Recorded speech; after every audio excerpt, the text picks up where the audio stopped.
Dun, dun, dun, dun. Maybe you can ask Brandon if he'll do it.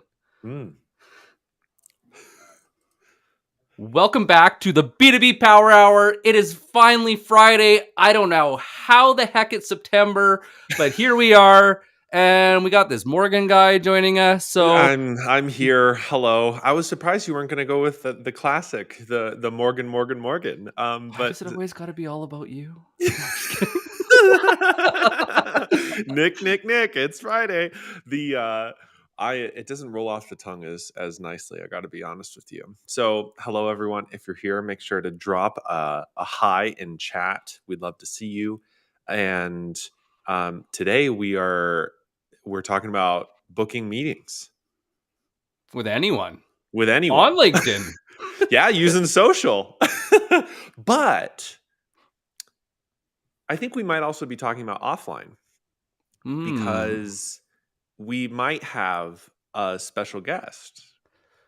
A special guest that may have written the book on it. Yeah, Just maybe. this is just maybe. This is a surprise to everyone joining us today. So everyone, please welcome Stu Heineke, the father of contact marketing, to the B2B Power Hour. Yeah. I was going to say, oh my God, you guys woke me up. But yeah, if you're not awake already, yep. So hey, great to join you guys. Yeah. Thank you so much, especially last moment. Oh my God. And then, this blows my mind because we were talking just a few minutes before, and there's this amazing connection between Morgan and his dad and me. Which is a small world. Very cool. I'm sure we're going to talk about that. We might get into that for sure. Yes. We should. We should. Yeah. We like to kick it off around here with the question of the day. I'm loving seeing all of these highs in chat. So, Stu, do you have a question for our audience that you'd like them to answer just to get to know more and warm up chat? What's that question? Yeah, and I want to know what's something that nobody knows about you, and I mean make this good. I'm going to tell you one of mine. I'm married to a penthouse cover model, and I saw her in a different magazine, and I flew to Copenhagen to meet her. That's like, how on earth amazing. But anyway, it did. That's amazing. So something nobody knows about you, something that'll blow our minds. Share them with us. That's a good question. What is something nobody knows about me? Morgan's a marketer. What? My dad's a marketer. Yeah. No, I think I've brought that up before.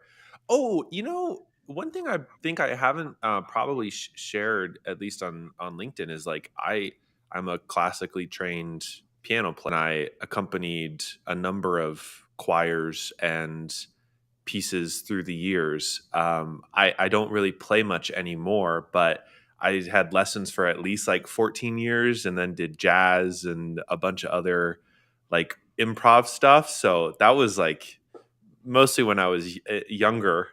But yeah, I don't think I've ever mentioned that before. Well, that's nice, but you got to come back with something much more shocking. Okay. Come on, this is a like show. Oh, that's nice, but something better, please. Now the bar's I'm sure you set. have something deep, dark, like you've never told anyone, and we're going to get it out of you today. Okay, I'm going to need to think about this. On it. Yes. We want to hear your answers, by the way, everybody joining us in chat, your deepest, darkest secrets that would shock and surprise Stu. I'd love to hear that. I was sponsored downhill racing and freestyle on a pedal bike. Wow. Okay, that's pretty good. That's pretty good. Wow. I'm a competitive home brewer. That's not surprising. Yeah, but Stu doesn't know that because I don't know you very well. So that's listen. I would have just done it on skis. So that's Yeah. That's the easy way of doing it.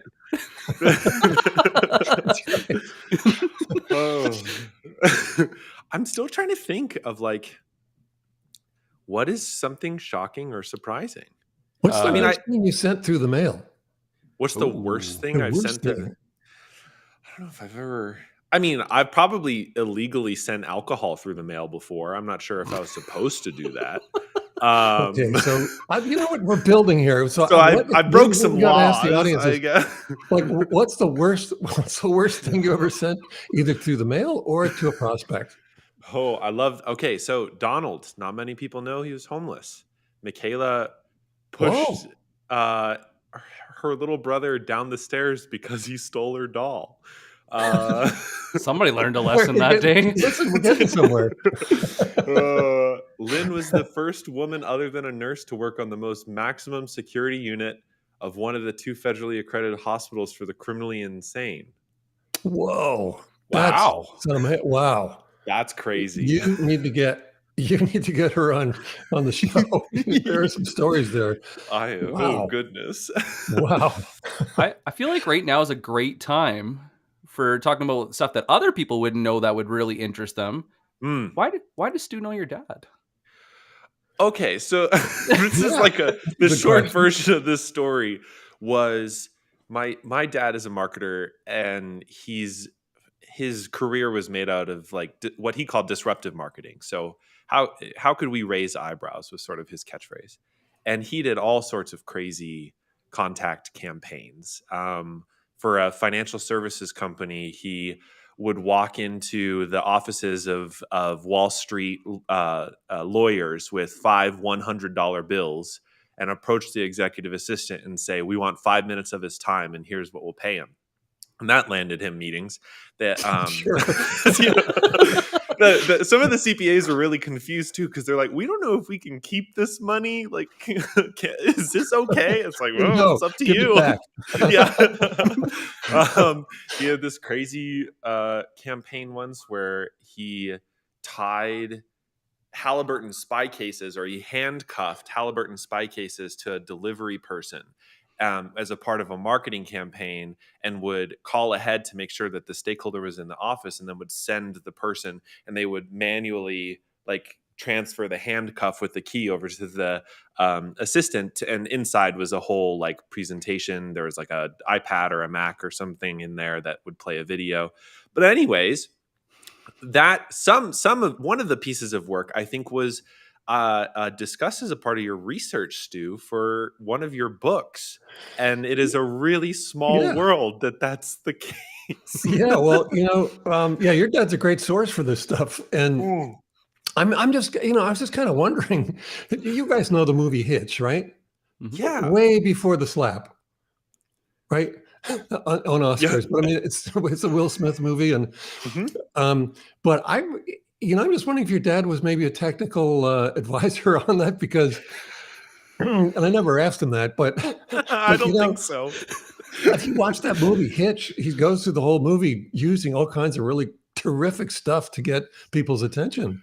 So I'm curious, but yeah, your dad did some amazing stuff, and so that was in Get the Meeting, in my book, Get the Meeting, the yellow one.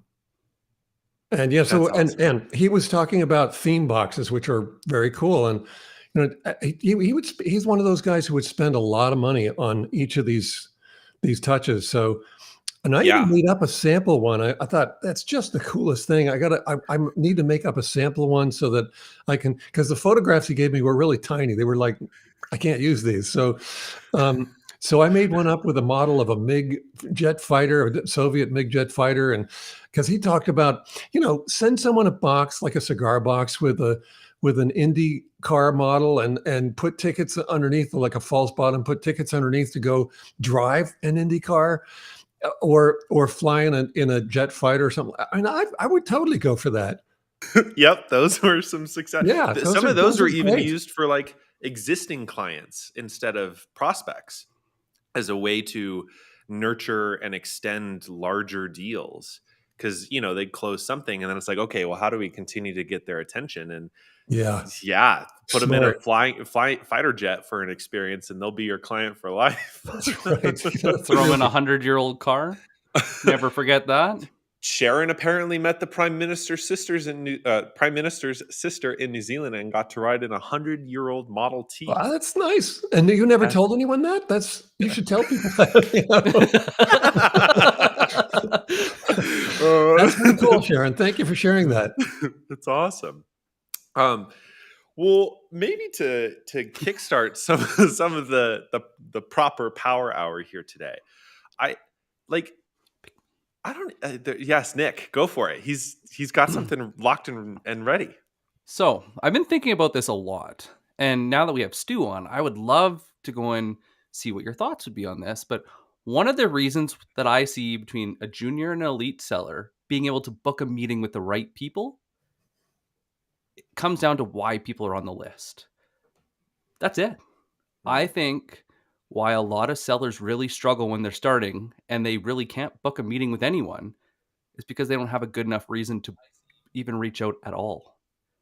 That's And when you really talk, interesting. I know we're supposed to talk about getting meetings, but I'm going to have to drift over to weeds a little bit. perfect. Please. Because for one thing, I have a new book out. I should hold it up shamelessly, and here it is: How to Grow Your Business Like a Weed. Here's the thing: weeds are. I'm loving that whole experience of talking about weed strategy as a way. By the way, not this weed, but weed strategy to grow your business. And so the crazy thing is, the weeds all have this one model. They all use the same model. Isn't that crazy? Like, who got them together and said, let's do this? But they all do the same thing. They all leverage a fierce mindset and unfair advantages against collective scale. And they do it according to a process that is honed over millions of years. It's programmed into their DNA, and it can change on a dime to meet any challenge. So really, there are four multipliers in that model. And one of the ones that I think stands out a lot, and probably is probably something that ought to stand out to sellers a lot, is unfair advantages. So first of all, if you're in business, what kind of unfair advantages do you have walking in the door or just opening your doors? Like what?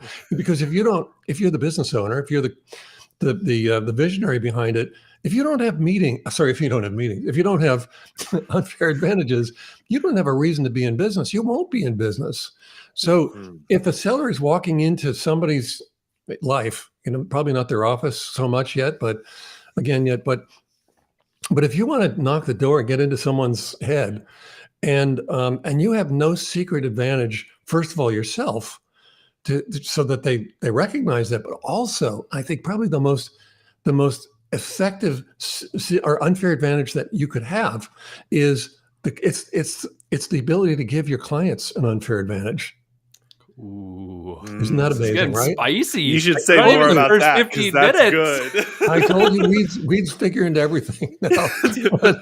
But isn't that amazing? Because and I knew that early on in my career that I was creating these direct mail campaigns for publishers, for magazine publishers. This was back when they would send millions and millions of pieces of mail to get you to subscribe, and so they were sending things like fake checks, a window envelope, and you'd see the safety paper, and then you think, oh man, someone sent me. Well, maybe the first time you saw it, oh man, somebody sent me a check, and then afterwards, like, just throw it away. But they were doing all kinds of things that were manipulative and really dishonest, I would say, or misleading. And then my mailing started coming out with cartoons about the recipients. And they loved these things. They'd clip them out and stick them up on the refrigerator doors. And they do all kinds of things with these mailings that they wouldn't do with any of the other mailings. So anytime I created a new campaign for one of these big clients, and I'm talking like Time Inc. and Condé Nast and the New Yorker and so on, anytime I created a new record-breaking campaign, I knew I was bringing them a new unfair advantage. I knew, in fact, just walking in the door, I knew that because I was using cartoons, and I knew that cartoons were almost always the best read and remembered parts of magazines and newspapers already, and that would cause the mailing that I was going to create for them to stand out in the stack of mail that somebody would get on a given day. I already knew I was walking in and I was offering unfair advantages to them. So I would say that might be the key. Is just what kind of unfair advantages are you walking in with? I love that. Does that make sense? Oh, yeah. It absolutely does.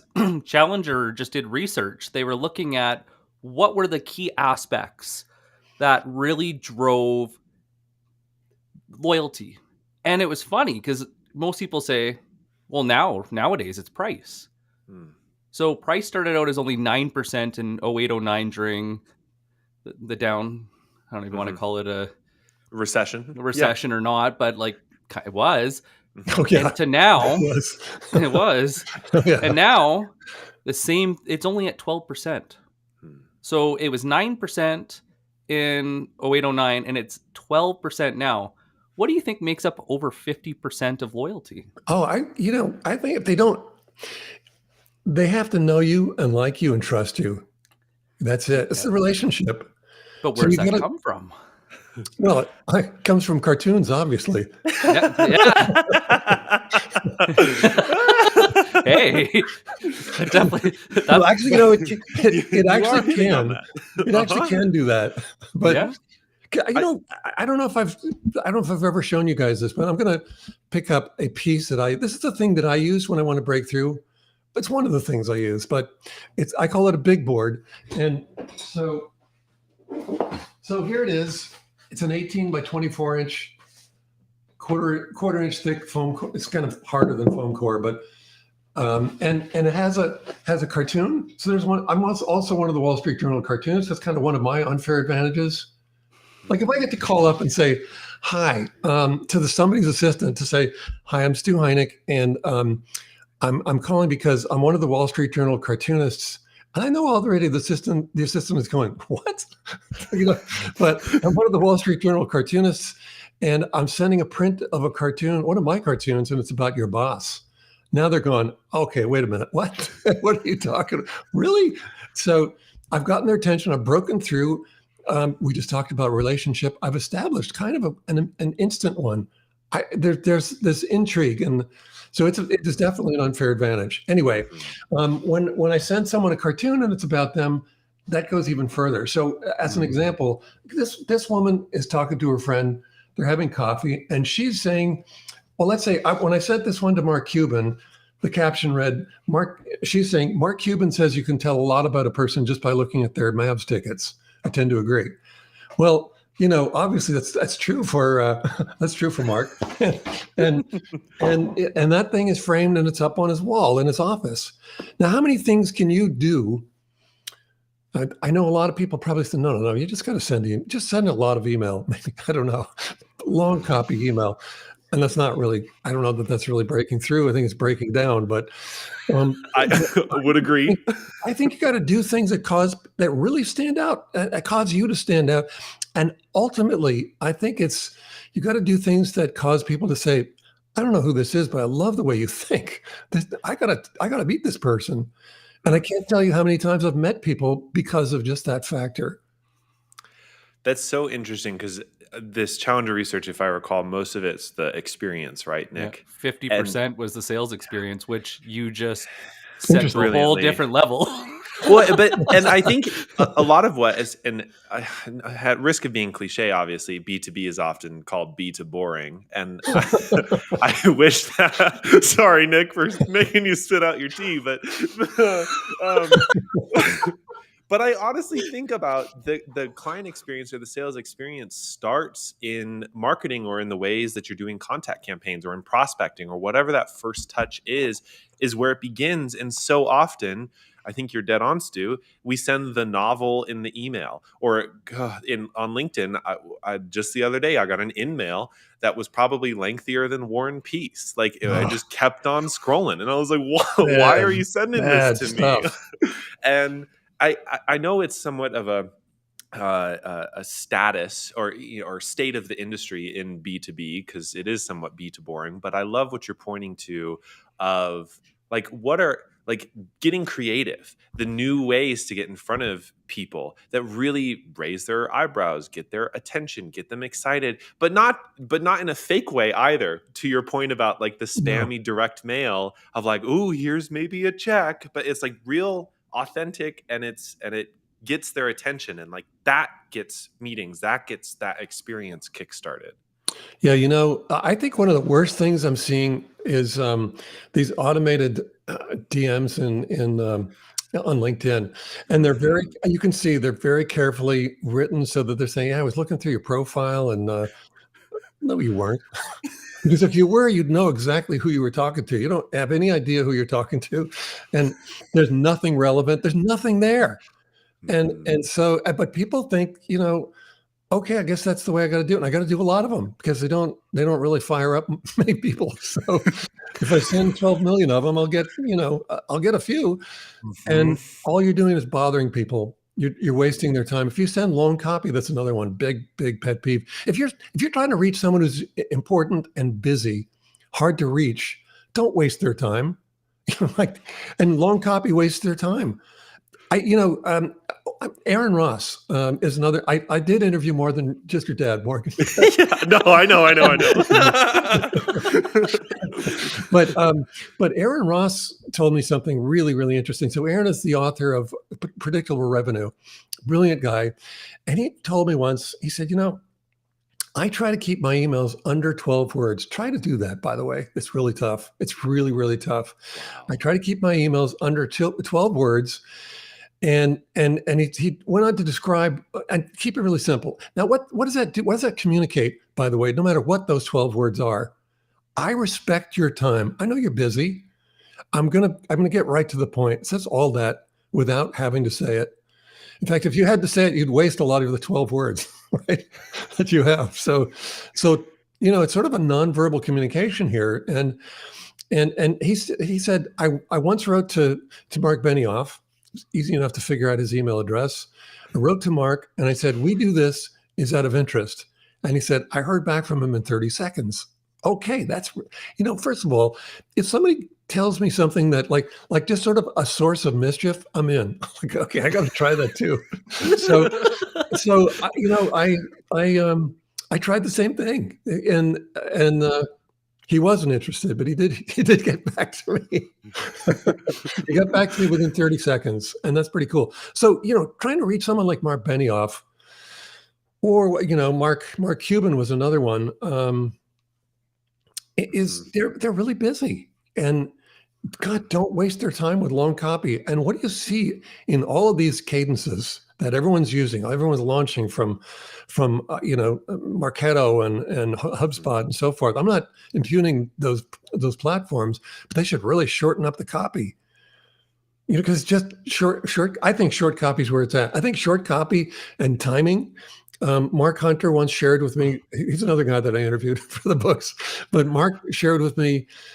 Just send if you're writing to a CEO, try sending the email before, let's say, 8:00 Saturday morning, or maybe I don't know 5 or 6 in the evening Sunday, because those two times, the first one, they're up early and they're planning they're getting ready to step into their weekend, but they're not quite there yet. They're just checking. And by the way, if there is secretarial screening of their email, well, there isn't on Saturday morning. So they're you got them live and directly. And then Sunday evening is when they're back on their computer and they're just taking note or writing down ideas for the week ahead. So those are both great times to reach out to someone. I mean, I reached Steve Forbes that way as well. So you can.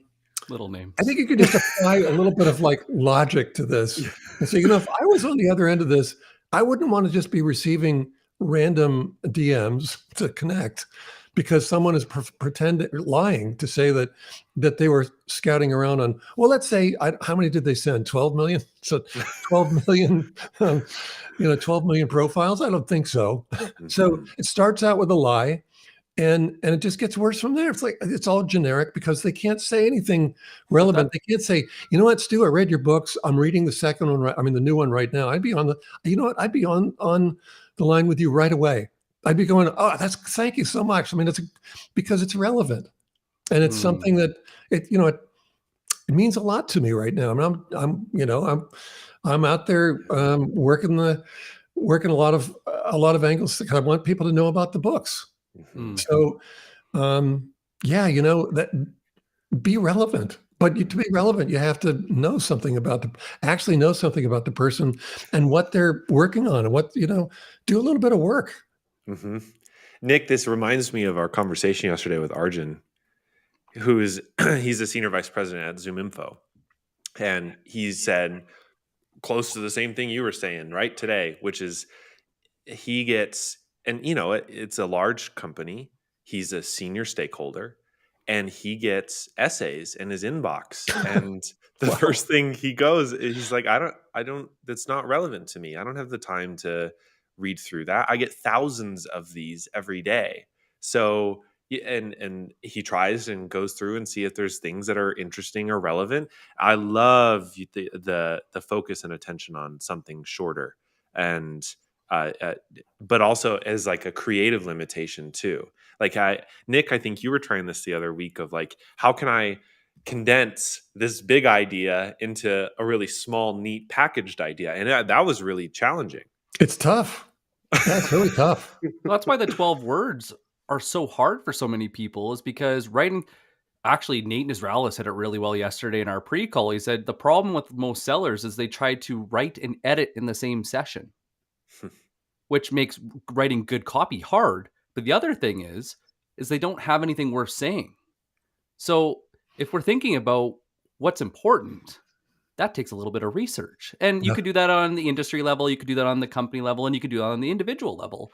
And depending, like you said, how important they are and how strong their mental spam filters are, because they're seeing the same messages over and over, to really stand out, you got to do what Lynn did.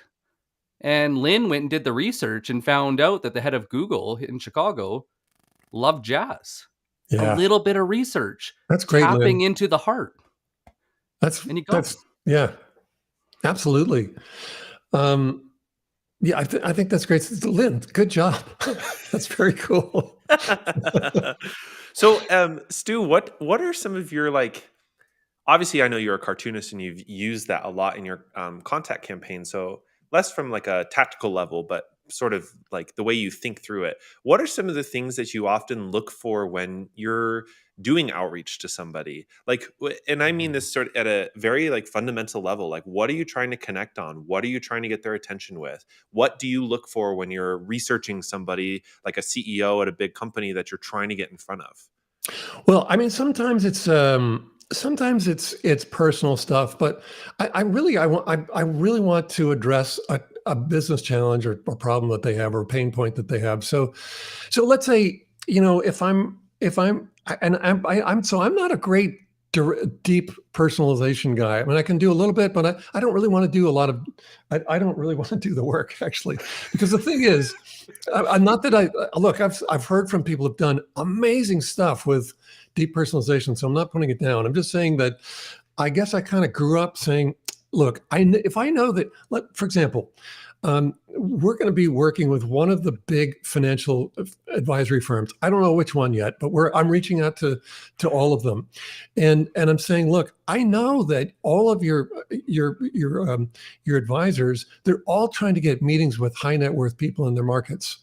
And these high net worth people they're usually business owners. They're very busy. They're called on all the time, and they don't want to hear from a financial advisor because, talk about needing a relationship. You have to have a trusted relationship to be somebody's financial advisor. So it's very hard for them to break through.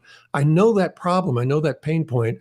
And if I just jump in and say, look, I've got some thoughts here on how we can address that, how we can help them really address it, not just break through to them, but engage these people long term. I know that these people are going to be saying, "Oh, hold on a second. That's actually, yeah, that's a problem we have constantly. We're constantly fighting that." So that is my approach. But there are others. There are great stories of people who've reached out and they've sent things like. I'm trying to figure out if I should tell the whole story, but like they'll find out someone was really interested in falconry, so they'll send a falconry glove, and they break through, and they're thrilled. When someone does something like that, they're thrilled. Probably kind of like when someone reaches out and says, "I'm reading how to grow your business like a weed right now." I'm going, "Wow, cool. What do you think of it?" And I want to know. So it's very relevant. I think there are those triggers that could either be personal, but I guess. If you said, let's say, like if you did a if you did a profile scrape on someone and you said, hey, and by the way, you don't know them yet, but you reach out to me and said, hey, listen, I watched your whole vacation. I stalked you on Instagram. I love when you guys were your jumping photos. off the boat and skinny dipping and all that. I don't know that you're going to get through to them. I mean, it's kind of creepy, isn't it? Oh, that's hilarious.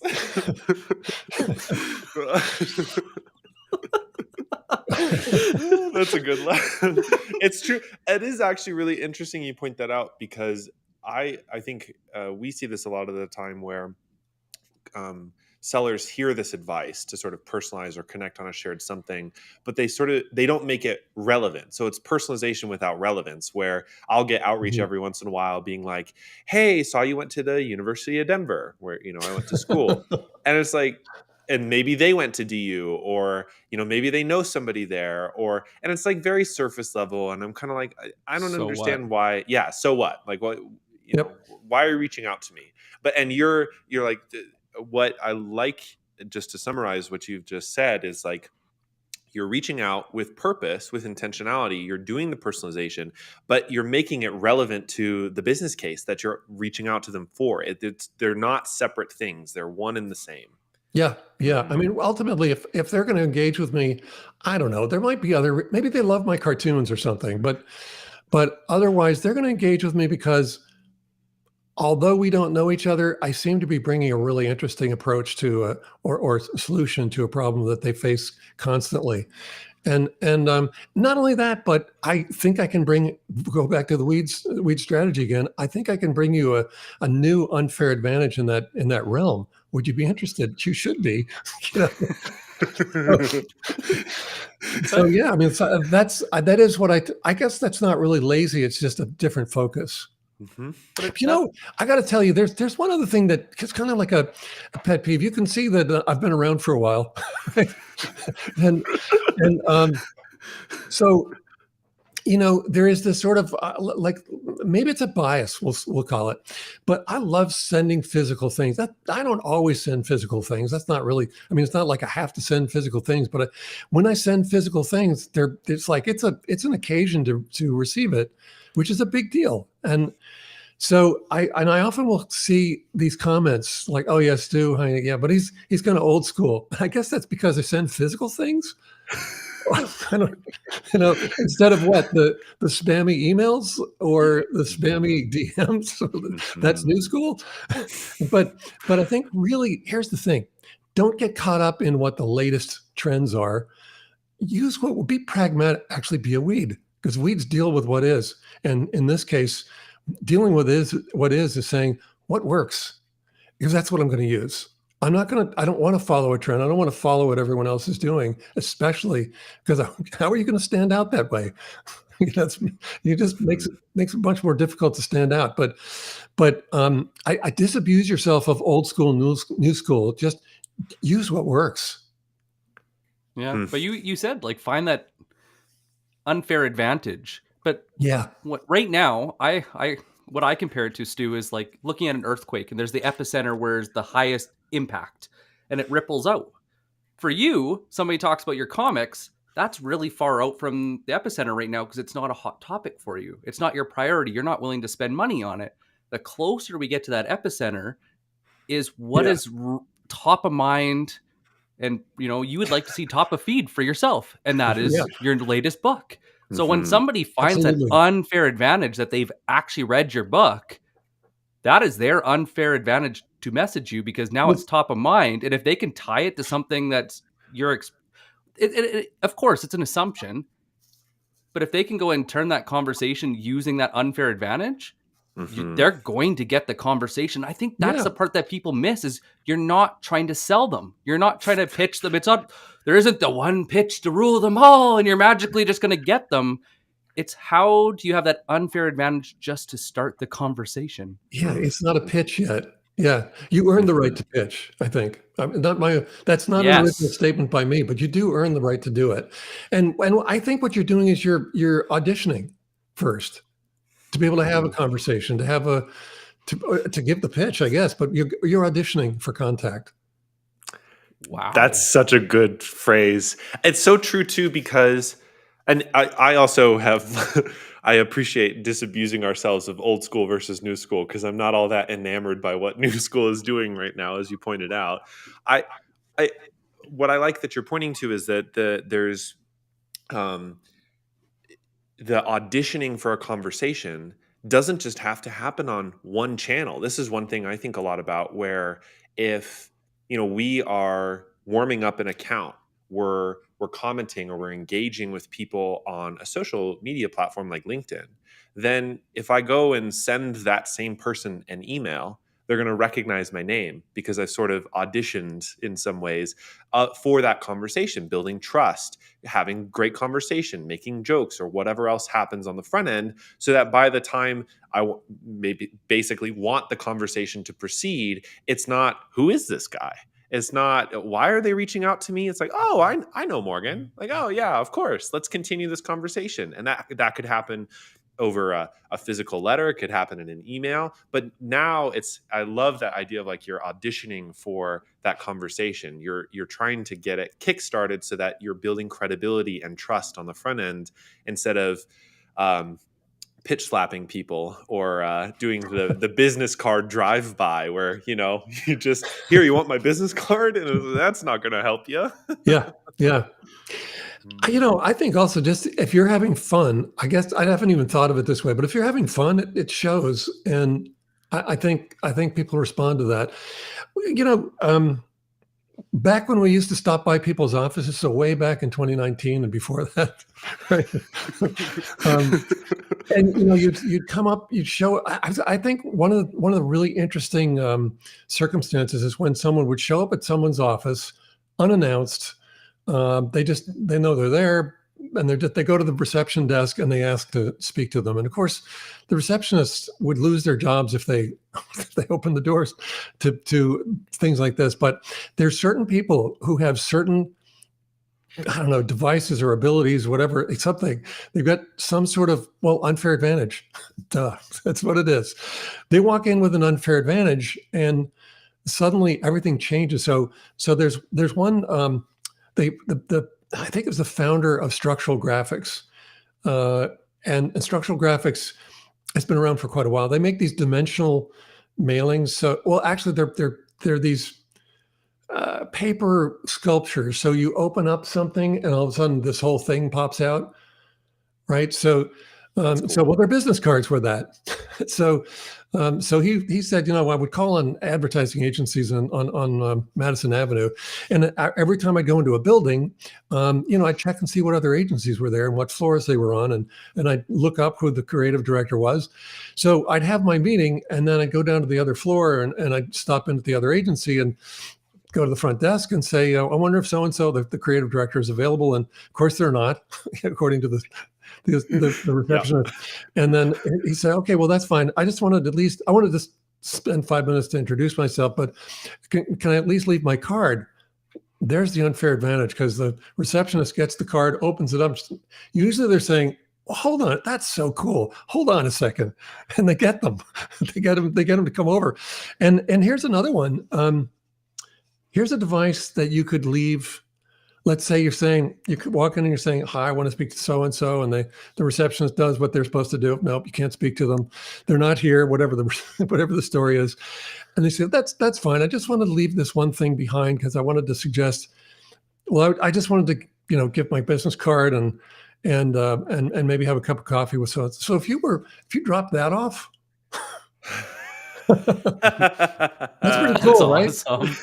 That's awesome. That's great. Let's say maybe it had a Starbucks card in it and a little note saying, hey, I stopped by. I would imagine that at least 50% of the time, the receptionist is not going to, they're not going to say, Lee, I will go away now. I think they're going to say, hang on a second. That's so cool. Hold on a second. And when you can create those kinds of reactions, everything changes. Mm-hmm. I see Chris Bogues in our comments today, and he's big on fun videos and, as he says, mercifully short form video content. And I feel like that sort of jogged my memory. And like in the digital world, in which maybe we can't get everybody in an office, or not everybody's back in an office. I feel like we sort of settled for the boring and for the normal ways to reach out to people. And we've set up whole sales sequences and marketing sequences around spamming people to death and inviting them to our next webinar and all the rest of it. And it's like, breaking through that noise in a digital world could be with video, or it could be with I know there's like gifting platforms, so there's like ways to send physical things alongside digital outreach, and like getting Yeah. creative about the ways that we're getting in touch with people instead of just settling for, here's my third DM today to try and get this person's attention. It's like, what if we sent a crazy fun video that's just native, like from your phone, like on LinkedIn's mobile app, you can just send a video. I know, Yeah. Nick, you found particular success with that while prospecting. Well, I think the problem is everybody gets so excited about the medium. Like, I want to go and send a card. I want to go and, do a pop-in at their office. I want to go and shoot them a DM on LinkedIn. But the reality is, if you don't have something that's worth their time and attention, it doesn't matter where you're sending it. It's Yeah, still a that's waste right. of time. And Hmm. so when we talk about how to do this on LinkedIn, where most people fail is 50% of the battle is what's worth the attention, what's worth reaching out about. And I think Yeah. when we really hone that in, whether we're running a campaign and we're sending it to 10,000 people, then you have to really figure out what would actually be relevant to those 10,000 people, and how could you segment them small enough so that you're telling them something that's worth saying. Or if you're doing it account based and you're doing it individually, like high value accounts, if they're important, like you were saying earlier, Stu, they're getting tens or thousands of pieces of people interrupting their day all the time. So how do you stand out, and how do you do it so that it's worth their time if you stand out? And I think that is the biggest problem with outreach right now, is most of it isn't worth sending Mm, Yeah. at all. Yeah. mm, mm. Well, or it's just off target. And it's not that it isn't worth sending. I mean, well, let's just assume that the businesses have a reason to exist and they have unfair advantages, then there's no Those are reason some to big reach out. assumptions right now in They're big some ones. That's true. industries. Yeah. But then there are reasons to reach out. But so we've just look. I think we've all gotten really, really good at spotting, let's say, the automated DMs on LinkedIn and just dumping them because they're junk. And then also, I would say spotting cadences. I mean, they're really easy to spot. We're so used to it that we're also used to just tuning them out. Oh, I see. It's just another one of those. Throw it away, or moving it into the promotion inbox folder, which never gets read. Or I mean, like, Yep. and people talk about, let's say, another word that I hear a lot is authenticity, but it's really just I don't know that you can automate this stuff yet, or yet. I don't know if you can automate it at all. It's like automating being a person. Yeah. Be a person. I also think that's some of that too comes back to like, do the companies have a reason to exist? But sort of a subset of that being that sellers feel so pressured to try and reach as many people as possible.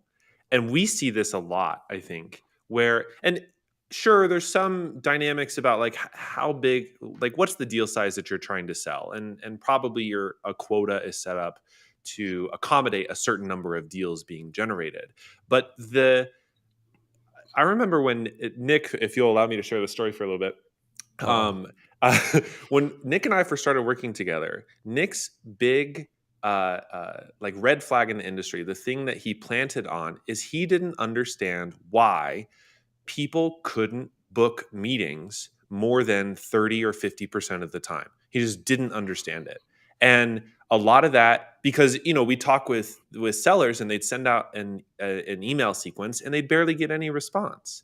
And for him, it was always like, well, why are you sending out that sequence in the first place? And why are you investing all of this time and energy into creating a sequence that doesn't actually generate all that many results? And as I'm thinking about what we're discussing today, you're just shifting your time and energy into things that are more personal, technically more time intensive. But I imagine that the trade-off on this is that you might book more meetings. yeah.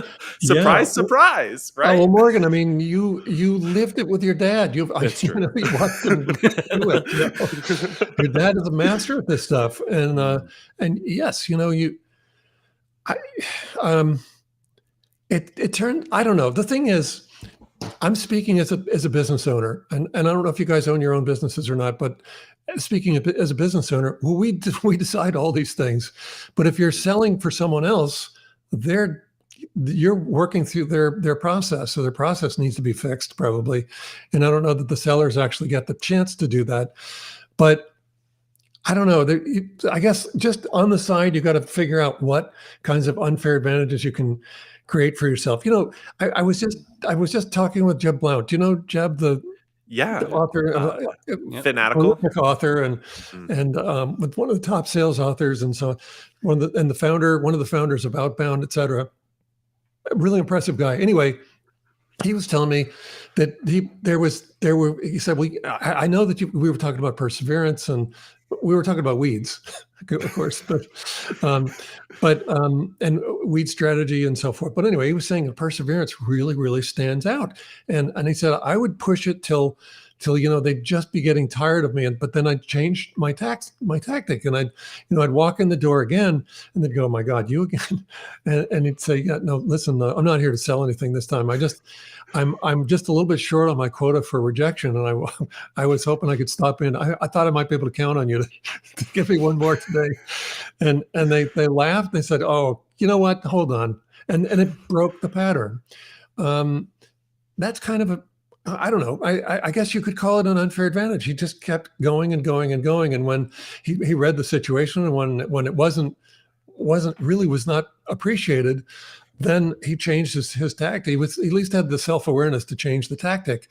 Mm. And I think, like going back to that audition aspect, we're auditioning to do business. We're also, and to sell, but really to have conversations first, and to do business together. But, I think really, if you're a CEO, you're building a team. You're always building a team. You can't do anything. That's how you scale. You don't build it yourself. So one of your big jobs is building a team, and really, part of your team are your vendors.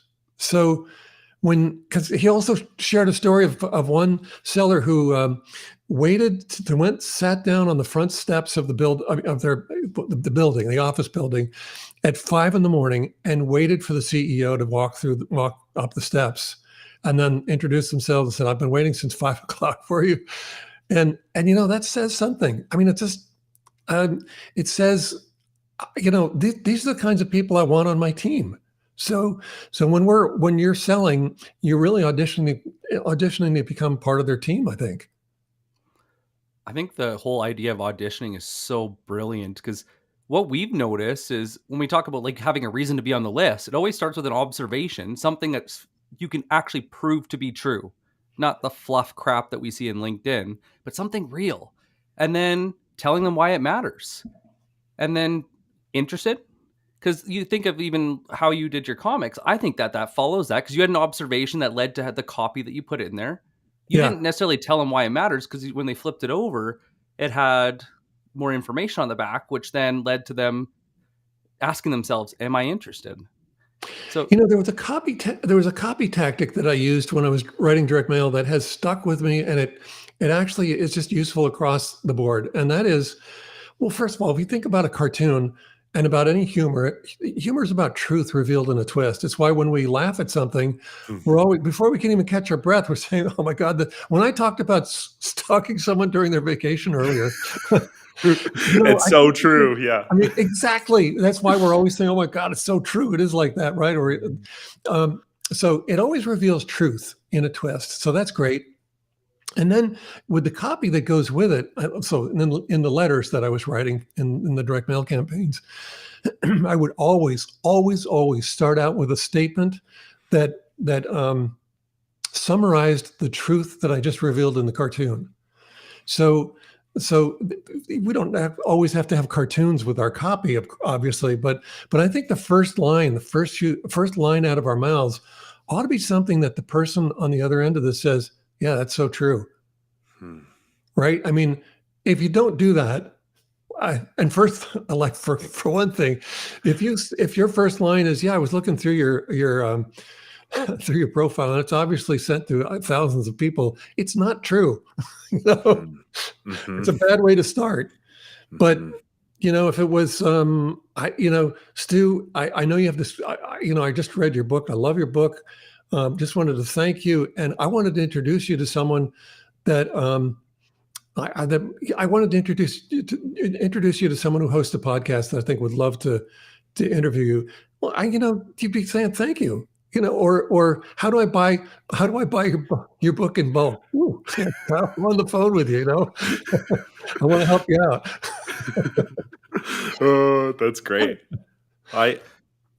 Nick, sorry, I was about to cut you off. And then I'm looking. I look over to the side because I'm seeing. I don't get. I'm feeling like I'm ignoring you guys if I look over here and read some of these comments. But these are great. Keep them coming. Yeah. And by the way, were there any crazy stories that popped up? The one that was good was the lady that was saying that she worked on the she had Max Security Hospital that we had mentioned. So this is the follow-on Lynn's story, was that the guys on her unit, paranoid schizophrenics, all on a tons of med, gave her a Valentine with all their names signed. Wow. That's a crazy story. Wow. Wow. If I say Nurse Ratched, would you know what I'm talking about? Uh-huh. Okay. Because I don't think Lynn's Nurse Ratched at all. That's really remarkable, Lynn. One of the questions I have for you, Stu, and Chris sort of has a statement on this: being bolder than your competitors is another unfair advantage most sellers don't dare to try. The thing that I see a lot, it's almost like a straitjacket, where when maybe the marketing division or the leadership hasn't articulated the advantage for the company, the reason for their existence, sellers feel kind of like, how do I do that? And this is really common, I think, especially in software where there's a lot of money getting thrown around and people sort of spin up a company out of thin air. And so there's not always that deep discipline on profitability and product market fit. So for a seller who's trying to figure out that unfair advantage, where would you start to look at, and how would you start to articulate that as a part of your outreach? Great question, because I was just thinking, if you're selling for a company and you don't know what the unfair advantages are, then they've not done their job for you. Actually, look, the thing is, unfair advantages. The ones that I think are really unfair advantages are the ones that your competitors might try to match, but they can't. So for example, I've told you about creating direct mail campaigns with cartoons, and well, the thing is, I'm also one of the Wall Street Journal cartoonists, so I understand cartooning really well. Not only that, when my cartoons appear, I'm like 2 million readers, over 2 million readers see them. So that's not an advantage that someone's going to match real easily. I have a fireside chat coming up next week with the executive director of the NASDAQ Entrepreneurial Center, Nicola Corzine. And Nicola wrote the foreword to How to Grow Your Business Like a Weed. So this is an incredible relationship that we have going. I'm amazed I get to have it with this, foundation from NASDAQ. And that's amazing. And we're now going to be teaming up to offer a new award for it's going to be called the Total Weed Award. And we're going to recognize startups and entrepreneurs and VCs and investors for particularly weed-like spread and growth. Well, that's going to involve, because it's NASDAQ, it's going to involve media partners and big sponsors, and it's going to get a big splash. That's an incredible alliance that somebody who might be trying to compete with me is going to have a hard time competing with. So it's not just, like Warren Buffett says, I never buy or you never invest in a business unless it has a moat around it. So it's another metaphor, but some sort of moat that competitors can't bridge. And so those are the advantages we're really looking for. So it's I have some of these unfair advantages myself going in, but I think, as I said before, I think one of the biggest advantages I can give is I can help. I don't know, if I'm helping a sales team, I can help you get noticed. I can help you get through the door. That's like having a superpower, and certainly that's an unfair advantage. If it was, I don't create direct mail anymore, but if it was a direct mail client, then it would be, I can create something that's likely to get you more response, and I can put it into a format that will cost you less money to produce and mail. That's a big unfair advantage. So as sellers, you at least need to, I don't know, I don't know if I want to say challenge the management, but maybe it is challenge, not in a bad way, but to issue them a challenge, which is, tell us, what are the unfair advantages we have as a company, and what are the unfair advantages we have to offer our clients? You need to know those things. Talking about the moat, it's so good, Stu, because you think of even at sellers are knowledge workers. We're professional knowledge players. And we think about what knowledge do we have and what knowledge does the company have. That is one hell of a moat. And if you can find where they connect, so what did you do what was your past experiences that nobody else has? Where did you fail that somebody could learn a lot from that moment, and it holds a lot of value? Do you watch a lot of sports? Do they watch a lot of sports? Do you know stats that they would love to know? Like there's so many ways to find your moat. But I think this Yeah. goes back to us talking about finding that unfair advantage, is that we just aren't digging deep enough to go and find that strike point. We're not nailing that audition so they can, we're easily ignored.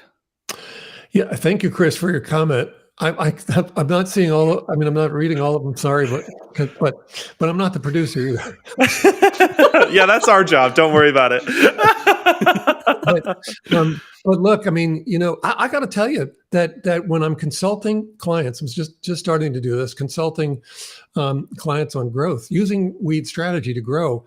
And we get to the point, or we're just doing roundtables, and we get to the point where I'm asking business owners, so what are your unfair advantages? They have a really hard time answering that.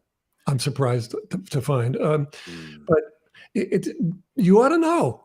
They ought to be front and center, and you ought to be playing on them constantly, and they ought to be expressed in your marketing and in your sales pitches and so forth. You really need to know what they are, and you need to cultivate new ones all the time. I just described a couple of things to you in as my own unfair. I've got a bunch of them. I've got this unmatched test history or test experience using cartoons and personalization. No one else can match it. I have an image bank of like over 1,500 cartoons that they're all personalized, and they can be used in mailings and email and so forth. And so it's an image bank that unlike any other image bank in the world. So they're pretty good unfair advantages. But when I ask business owners, what are the unfair advantages you have? They'll start by saying things like, we're really good at service. And that's good. You should be good at service. But your competitors can easily match that. So keep going. What is it about you? What is it about your company? And certainly, what is it about what you're offering them that creates new unfair advantages for your clients? And if you, well, I don't know, that's probably a good weekend's worth of brainstorming in a Weed strategy session. So you got to really give it some thought. And I would say that because to Chris's point, what a great question to ask your manager. Well, I'm sorry, I guess it was managers. What a great question. Managers will just throw it back at you, I think. What do you think is the unfair advantage? So really, what do you think it is? Yeah. These things need to be communicated. They need to be understood and cataloged and but then also communicated to across the stuff. It has to be part of your process. And if it's not, then everyone's going to have a hard time selling whatever it is you're selling.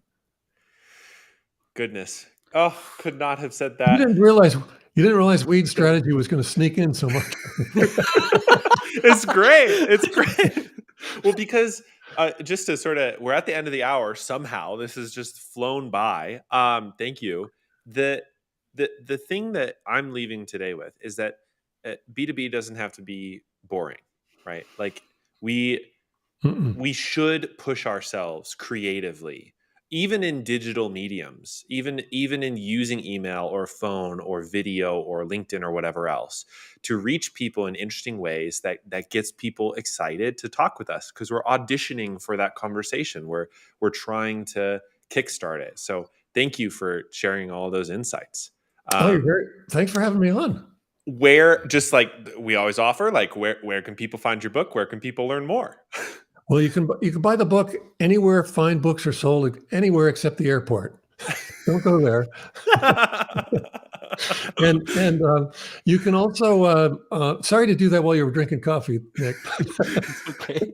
But anyway, and then come to my site so you can see my name on the screen. My author site is stuheineck.com. So just come to the site. Now, I want to tell you something. If you come to the site, you can and you sign up for my list, you can get the first 2 chapters of How to Grow Your Business Like a Weed for free. But you can also shop merchandise, and I just wanted to show you this one. Oh. Chief Weed Love Officer. it. I love it. And I might have to show the weed again because I have people when I wear this out, and about people will come up and say, "Hey, man, I love your T-shirt, man." I'm saying, would you take another look at the weed? Because it's a dandelion. Oh goodness, that's so good. Anyway, but I've got really cool weed-oriented merchandise on the site as well. So come and join. Come and join my list, but come and visit. Awesome. Thank you. Nick, do you want to close this out? Yeah. Thank you, everyone. Thank you, Stu. We really appreciate having everyone tune in every week. And my ask today is, if you love this show, go follow Stu. Make sure you send a good connection request that states that unfair advantage, and comment. We're looking to grow the network and help more people. So if you know somebody that this would be really valuable, even just one, please throw in the comments and let them know why they should listen. Even let them know a timestamp. Any of you sharing means a lot. And as a thank you to you guys, if you're not sure what your unfair advantage is, shoot us a DM, and maybe we'll do a session on that, because that is juicy. Mm-hmm. I think Juicy. you know what? I think we should meet in either Sun Valley this ski season or Key West or something like that, and we'll do a session together live. Love it. Yeah. I love it. I'm in. Let's do it. I'm in. And I mean, not just us. I mean the people who want to be in the thing. Let's do a real mastermind. In a crazy place. Yes. Like Sign crazy me up. good place. Sign me up. Thank Cool. you. Happy Friday. Thanks, everyone. Thank you. Take care, everyone. See you, Stu. Thank you.